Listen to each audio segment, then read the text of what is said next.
ஆண்டவரும் இரட்சகருமாகிய இயேசு கிறிஸ்துவின் விலையேற பெற்ற நாமத்தினாலே இந்த வேளையிலும் கூட நான் உங்களை வாழ்த்தி ஆசீர்வதிக்கும்படிக்காக ஜெபிக்கிறேன். எப்படி இருக்கிறீங்க? நல்லா இருக்கிறீங்களா? சுகமா இருக்கிறீங்களா? மிகவும் ஆசீர்வாதமாக இருப்பீர் என்று சொல்லி கர்த்தருக்குள் விசுவாசிக்கிறேன். மீண்டுமாக இந்த வாய்ஸ் ஆஃப் குட் ஷெப்பர்ட் மூலமாய் உங்களை சந்திப்பதிலே மிக்க மகிழ்ச்சி. ஆண்டு உங்களை ஆசீர்வதிப்பாராக. இந்த நாளிலும் கூட நீதிமொழிகள் புஸ்தகத்திலே 6ஆம் அதிகாரத்திலே 16ஆம் வசனத்திலிருந்து 19ஆம் வசனம் வரை நாம் தியானிக்கலாம். ஆண்டவராகிய தேவன் நம்மளை ஆசீர்வதிப்பாராக. 6 காரியங்களை கர்த்தர் வெறுக்கிறார், 7ம் அவருக்கு அருவருப்பானது. பிரியமானவர்களே, நம்மளை படைத்த ஆண்டவராகிய இயேசு கிறிஸ்து 100% பரிசுத்தமான ஒரு கடவுள், உண்மையான கடவுள், மகிமையின் தேவனாக இருக்கிறார். இந்த வானம், இந்த பூமியில் இருக்கிற எல்லாவற்றையும் சிருஷ்டித்தவராக, அவைகளெல்லாம் இயக்குகிற ஆண்டவராக இயேசு கிறிஸ்து இருக்கிறார்.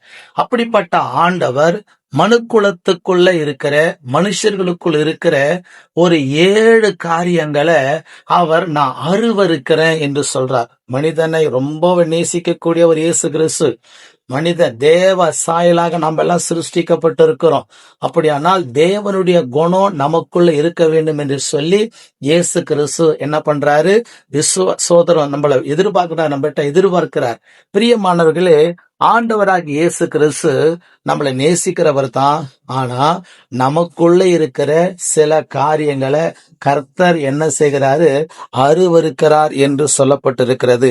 அது என்ன என்று சொல்லி பார்க்கும்போது, நீங்க 6ஆம் அதிகாரத்துல 17வது வசனத்தை வாசிக்கும் போது, மேட்டிமையான கண், எப்பயுமே சோத்திரம், ரொம்ப மேட்டிமையா பேசுவது, மேட்டிமையா நடப்பது, மேட்டிமையான கண், ஆண்டவர் அதை வெறுக்கிறார். சோத்திரம். நேபுகாத்நேச்சர் சொல்றார், நான் கட்டின மகாபாபிலோன் அல்லவா என்று சொல்லி அவர் கட்டின பெரிய அரண்மனை குறித்து ஒரு மேட்டிமை இருந்துச்சு.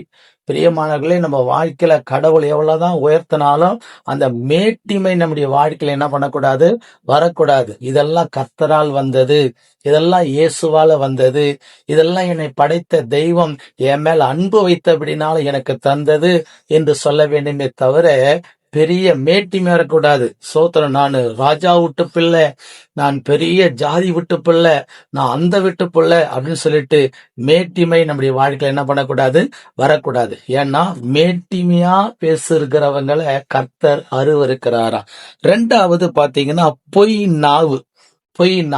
இன்னைக்கு நம்முடைய வாழ்க்கையில எதுக்கெடுத்தாலும் பொய் சொல்லுகிற பழக்கம் இயேசு கிறிஸ்துக்கு பிடிக்கவே பிடிக்காதுங்க.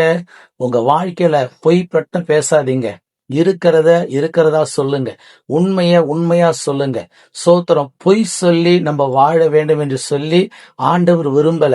சோத்திரம். பொய் சொல்லுகிறவர்கள் ஆண்டவருக்கு அருவருப்பானவர்களா. நீங்க யாரா இருந்தாலும் சரி, உங்க வாழ்க்கையில உண்மை பேசி பழகிக்க கொள்ளுங்க. கர்த்தர் உங்களை ஆசீர்வதிப்பார். 3வது குற்றமற்றவர்களுடைய ரத்தம் சிந்தும் கை. அது என்ன? குற்றமற்றவருடைய ரத்தம் சிந்தும் கை. ஒரு குற்றமும் செஞ்சிருக்க மாட்டாங்க, நிரபராதியா இருப்பாங்க, நல்லவங்களா இருப்பாங்க.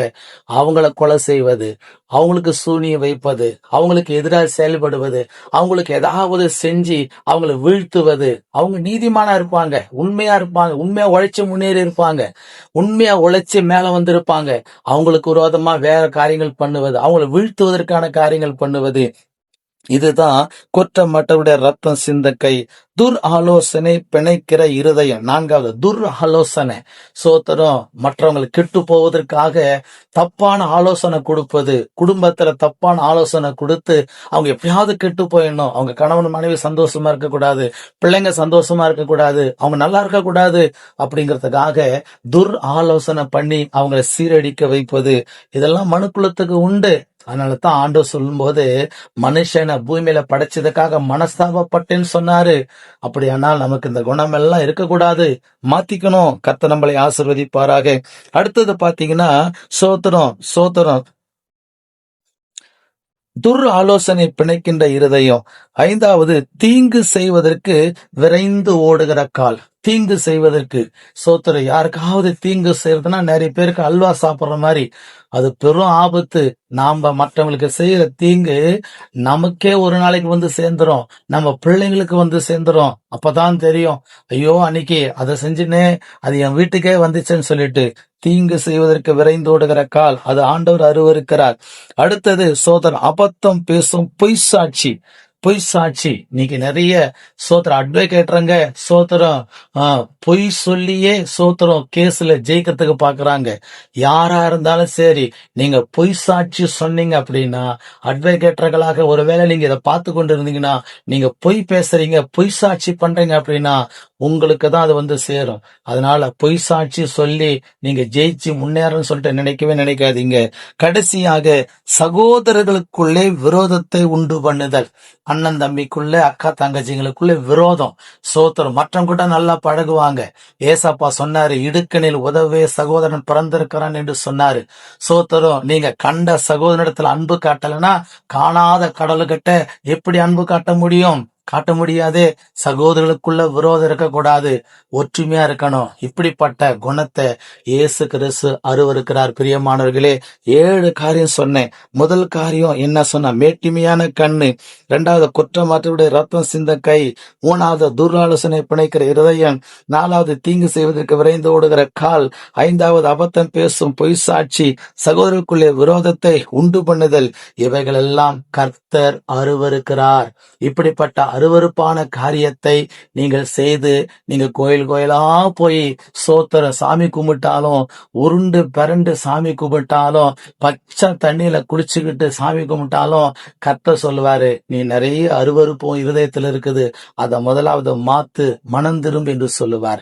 நீங்க இப்படிப்பட்ட சிந்தனை உங்களுக்கு இருக்குமானால் கர்த்தர் அருவருக்கிறார். இதை விட்டு வெளியே வாருங்க. உங்களை படைத்த இயேசு கிறிஸ்து உங்களை ஆசீர்வதிப்பாராக. கண்களை மூடி ஜெபிக்கலாம்.